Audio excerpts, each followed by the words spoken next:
everybody, it's me, Kaiju, listening in for another episode of the deck profile series. In this series, we only focus on budget decks in order to help you having fun with Yu-Gi-Oh! With the minimum budget possible.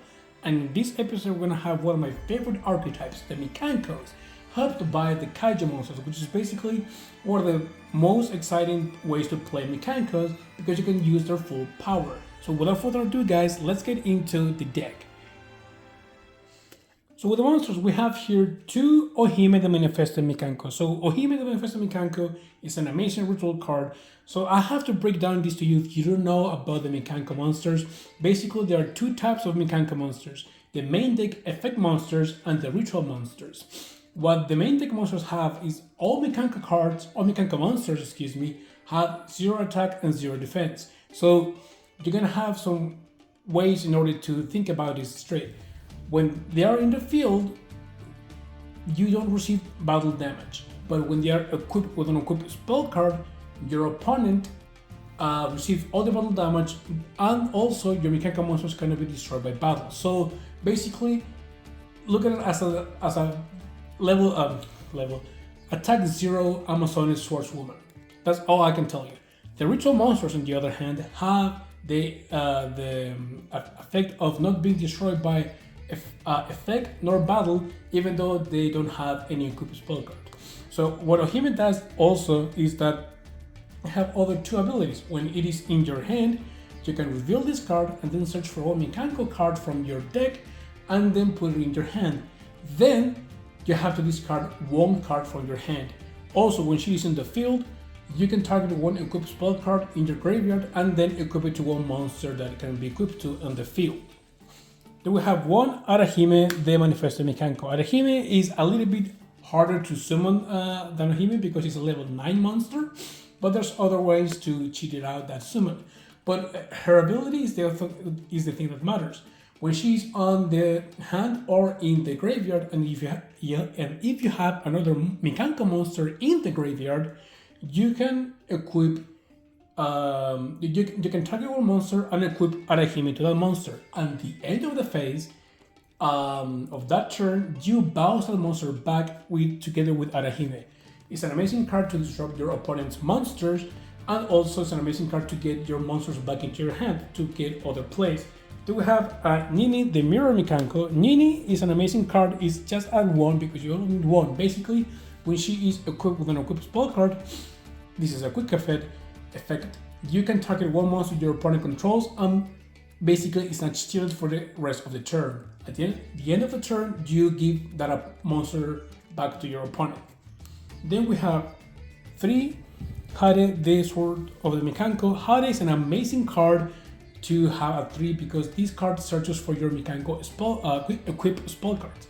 When this card is equipped with an equipped spell card, you search for one Mikanko equipped spell card from your deck to your hand. Then you have here 2 Holy, the Jewel Mikanko.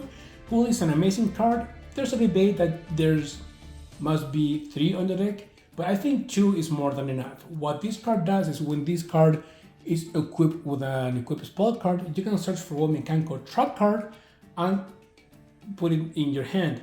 Also, when this card is equipped with an equipped spell card, your opponent cannot target Mikanko cards on the field. So it's an amazing card that it can protect your monsters and also equip spell cards and also go for the kill.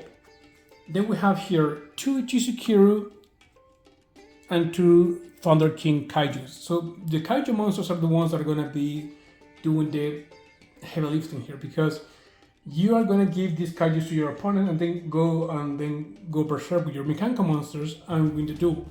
That's how it is. You need the strongest Kaiju monsters. And also to help you with that is Lava Golem. Lava Golem is an amazing card to go at 3. And you can also disrupt your opponent's board by tributing 2 monsters on its field. And don't worry about the effect that you can't normal summon anymore. You will hardly normal summon the Mikanko monsters. You will also always special summon. And then we have here one Diviner of the Herald. Diviner of the Herald is an amazing card. It is the most expensive card that we have on the deck. But if you have another way to cheat out maybe Hade using Reinforcement of the Army, or Italy with Huli, the Jewel of the Mikanko. You can replace those cards to make this deck more budget friendly. Another card that also works, or is very budget friendly, is using Gale Dogra as an alternative for Diviner of the Herald. And with that in place, we are gonna go into the spell cards. For spell cards, we have here two Mikanko Dance Mayoshiwadori. Mayoshiwadori is an amazing card to have at 2. Basically, what they do, they have 2 effects. All Mikanko equipped spell cards have this effect that your Mikanko monsters cannot be destroyed by card effects. So while your Mikanko monsters, when they're equipped with an equipped spell card, can be destroyed by battle, the equipped spells will protect them from card effects. What Mayoshiwadori does is when any Mikanko monster deals damage to your opponent, you can target one card on the field and bounce it back into the owner's hand. Also, when this card is in the graveyard and you have another Mikanko monster in the graveyard, you can special summon that Mikanko monster and equip it with this card. So it's an amazing card in order to get back, forces in your field. Then we have 2 Mikanko Fire Dance. Basically, this is your Premature Burial on the deck. When this card, what this card does is basically when you have a Mikanko, you can special summon a Mikanko monster from your hand or graveyard, and then special summon this card. And then equip it with this card. Excuse me. And also, after you do this, then you can special summon one monster from your opponent's graveyard and put it in his field, but negate its effect. It's an amazing card in order to cheat out more Kaijus or a Lava Golem, but also giving some monsters to your opponent, because that's what you need. You need monsters in your opponent in order to crush with your Mikanko monsters.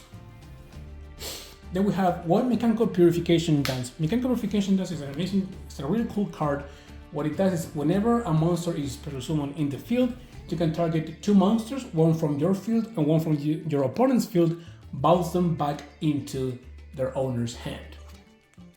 Then we have here 1 Mikanko Reflection Rondo. This is your Snatch Steal.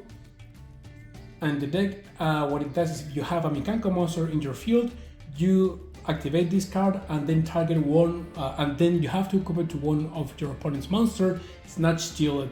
When Rondo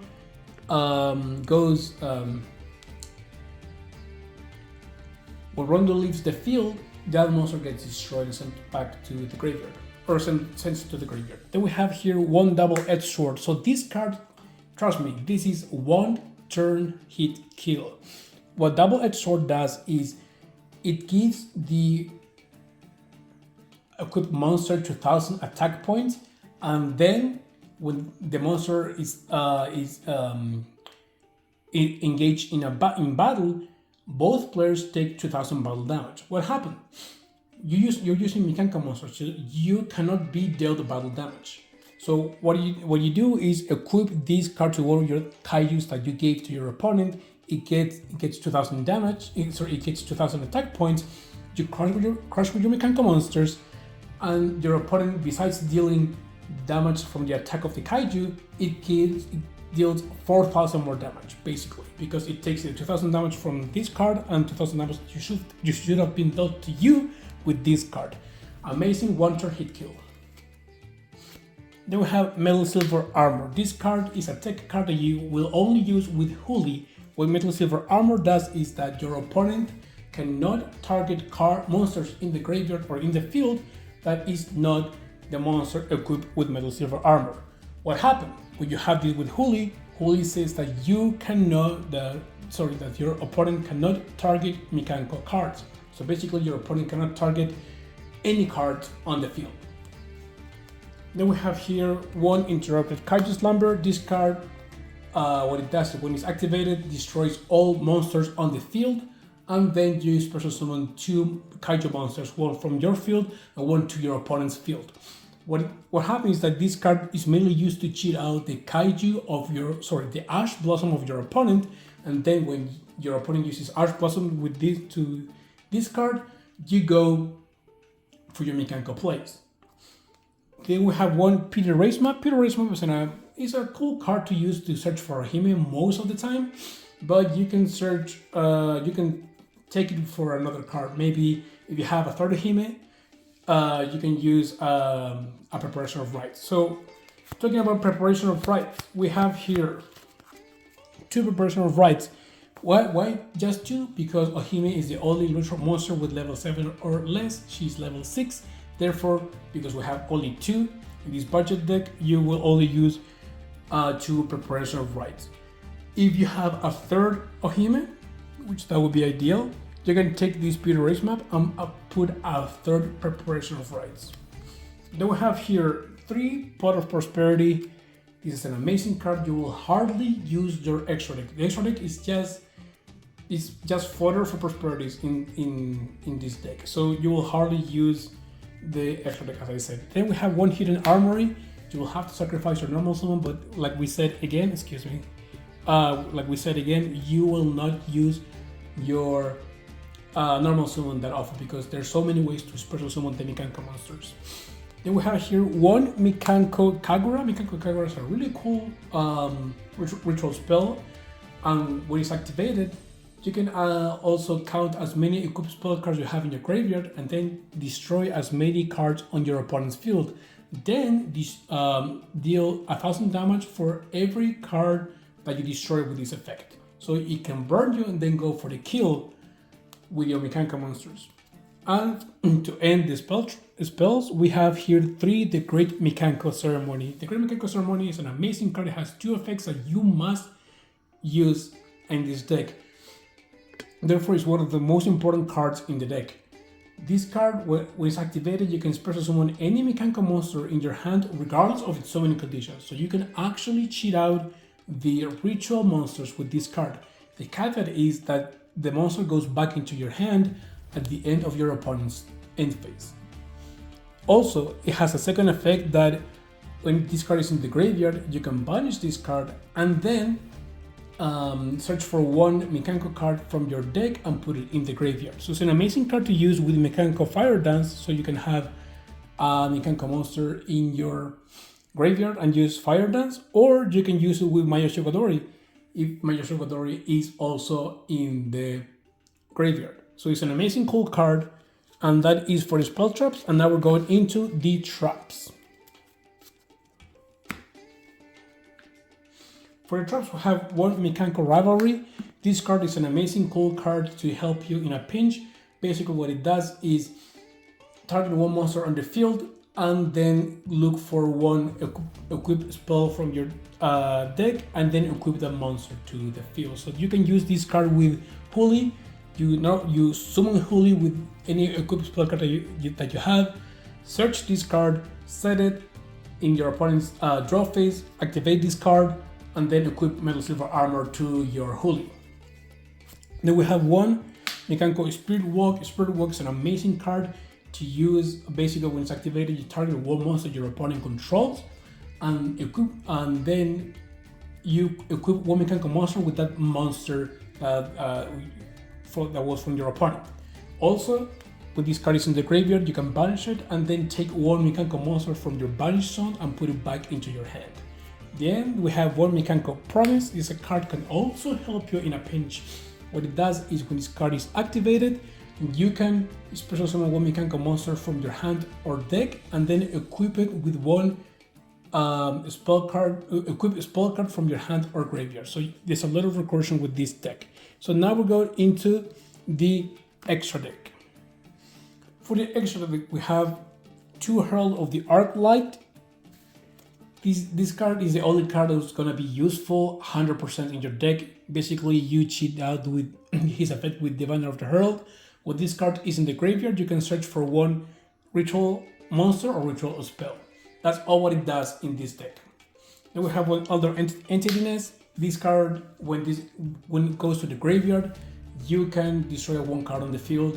This card in a minor scale can also be cheated out with Diviner of the Herald, but you're barely gonna use it.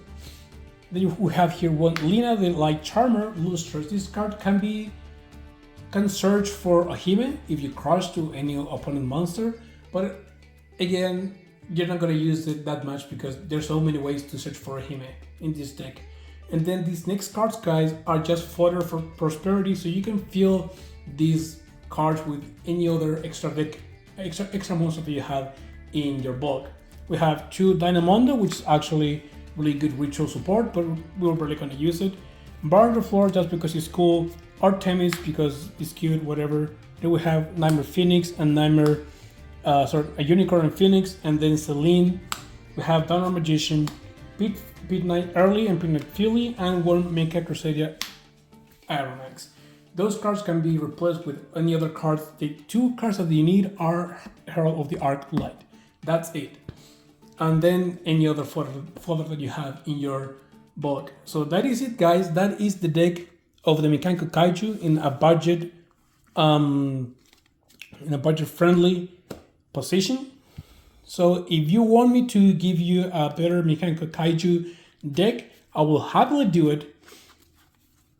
But basically, this is the gist of the deck.